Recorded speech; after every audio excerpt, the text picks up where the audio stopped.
How do you get through what's about to happen? Because it's one thing to crash, but can you survive it? The problem with most people is they're stuck in microeconomy. They don't see the big picture.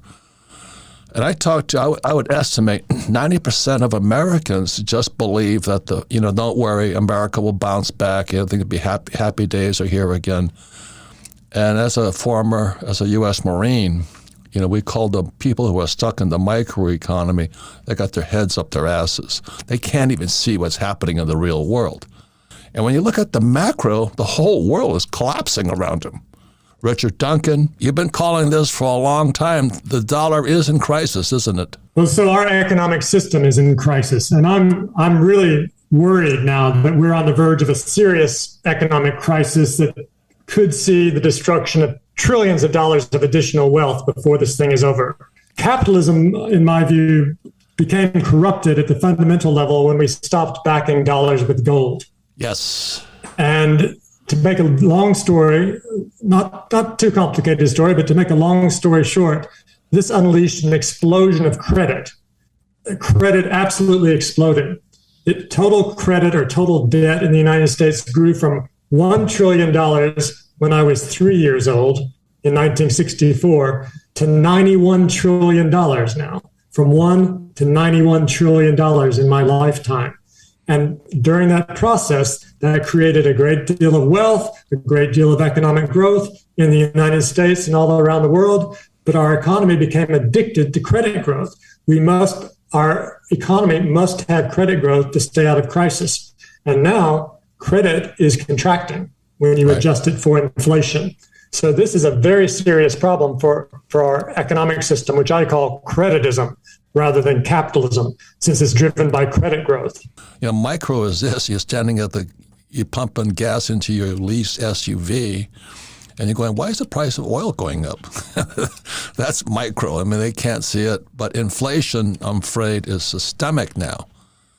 And a lot of it is because what Richard's talking about is creditism. They just print so much money. Instead of solving the problems, they print money. And now it's going to backfire on everybody. One is the Nord Stream 2, they torpedoed the pipeline. You have the war in the Ukraine. The English pound crashed. Japan's yen is in serious trouble, and I guess North Korea fired some rocket at the Japanese. You have inflation being systemic, and you have the BRICS, BRICS, Brazil, Russia, India, China, South Africa. I mean, nothing macro here.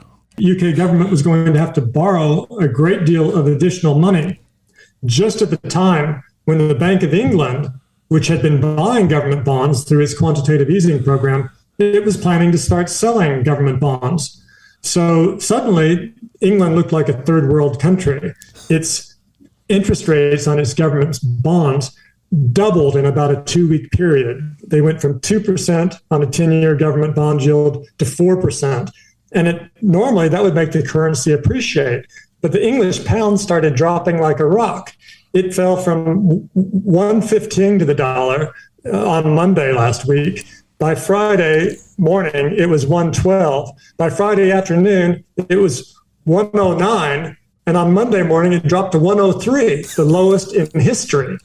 And so this huge swings in the currency, and more importantly, in the interest rates on the government bonds, was so violent and so unprecedented that the UK pension funds thought that they had cleverly hedged their positions with these derivatives contracts known as liability-driven investments.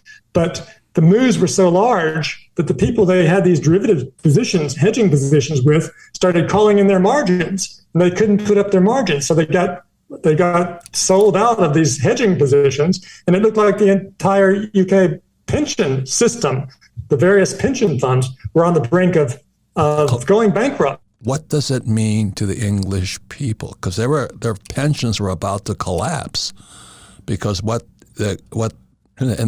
Bank of England is the Fed, the same as our Fed, and so what does that mean? So when they start printing more money, What does that mean? Inflation, or they're trying to avoid a depression? What were they doing? That's been the problem since about 1998 when LTCM, long-term capital management, crashed, and the Fed had to bail out a hedge fund. And Jim Rickards is a friend of ours. He wrote the book Currency Wars and all that. His question was back then, who bails out the Fed? And I think we're kind of there now. I mean, that's what you've been writing about in Dollar Crisis and the Corruption of Capitalism. Who's going to bail out the Bank of England? And who's going to bail out the Fed and all the Bank of Japan and all these central banks? Well, the central banks have had it very easy for the last 3.5 decades because globalization was extremely deflationary. It was pushing down prices and the inflation rate was very low, so interest rates were very low. So they could get away with printing a whole lot of money without causing high rates of inflation. Right. And by printing a lot of money, they would buy government bonds, and that would finance government spending and let the government spend a lot of money and stimulate the economy that way. So this was Goldilocks for 3.5 decades. But suddenly now globalization is going at least partially into reverse. Yep. First, we had COVID and the supply chain bottlenecks all around the world. Next thing you know, Russia's invaded Ukraine, pushing up energy prices, oil prices, gas prices, wheat prices, corn prices, another big round of inflation. And suddenly the central banks are in shock because for the first time in 35 years, they have to deal with inflation. And inflation in the UK is at 10%. It's 10% in Germany. It's practically 10% in the United States. And so now if they try to support the economy by printing more money, that's going to just fan the inflationary flames. But if they don't print more money, then credit's going to contract and the economy is going to spiral into crisis. The Bank of Japan, the Japanese central bank, is determined to keep their interest rates at a very low level, even though interest rates in the United States and everywhere else, most other countries are going up very rapidly. And so if the U.S. interest rates are 3.5%, Japanese interest rates are only 0.25%, and the Bank of Japan plans to keep them there. And they can do that, but that means no one's going to want to hold yen because you can't earn any money on if the interest rate's 25 basis points. They want to sell their yen and buy dollars, and because the dollar you can get 3.5% interest. So that means the Japanese yen is falling. It's at a 20-year low. And unless the Bank of Japan changes its policy, it looks like it's going to keep falling. We're crashing, like it or not. I'm a Marine pilot. I went down 3 times.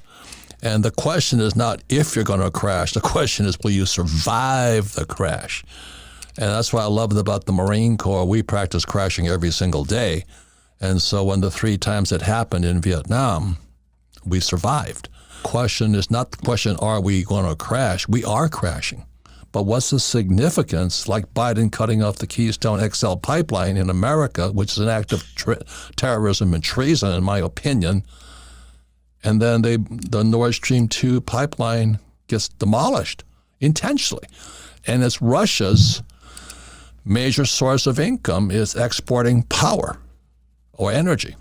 But if I had to guess, I believe that Russia blew them up. It was not just Nord Stream 2, which hasn't begun operating yet. It was also Nord Stream 1. Both of them got blown up at the same day, nearly the same time. So Nord Stream 2 hadn't started pumping any gas yet, but Nord Stream 1 had been pumping gas for a very long time until recently. Putin stopped all the gas going through Nord Stream 1. So there was no gas going to Europe from Russia through Nord Stream 1 or Nord Stream 2. And the day that they blew up was the day or the day before that a new pipeline opened between Norway and Germany that's going to supply a great deal of gas from Norway to Europe this winter. And I believe that by blowing up these pipelines, which were doing Russia no good anyway because they weren't pumping any gas anymore, and so their economy will have a very severe crisis. So that seems to be the message he was sending. Of course, he's also threatening to use nuclear weapons, which is the most frightening statements I've seen coming out of any world leader since I was a child. In the dollar crisis was after Nixon took the dollar off the gold standard in 1971, which was the corruption of capitalism, because you could print money to pay bills, the U.S. dollar. What you said was that the reason there wasn't inflation was because China was producing so much. They could send goods over to America, like even our pharmaceuticals, at such low prices that Americans didn't feel the inflation. Once again, it's the high productivity of the Chinese people. The reason that's important is because, I said in Rich Dad, Poor Dad, your house is not an asset. That was 25 years ago this year. And for many of the middle class, or the boomers of my generation, their house is their biggest asset they have. And I said, it's not. And today they're crashing. And their housing price, their 401k is probably crashing. Wall Street for years has been selling 60-40. 60% equity, 40% bonds. And they're all dropping. It's all dropping right now.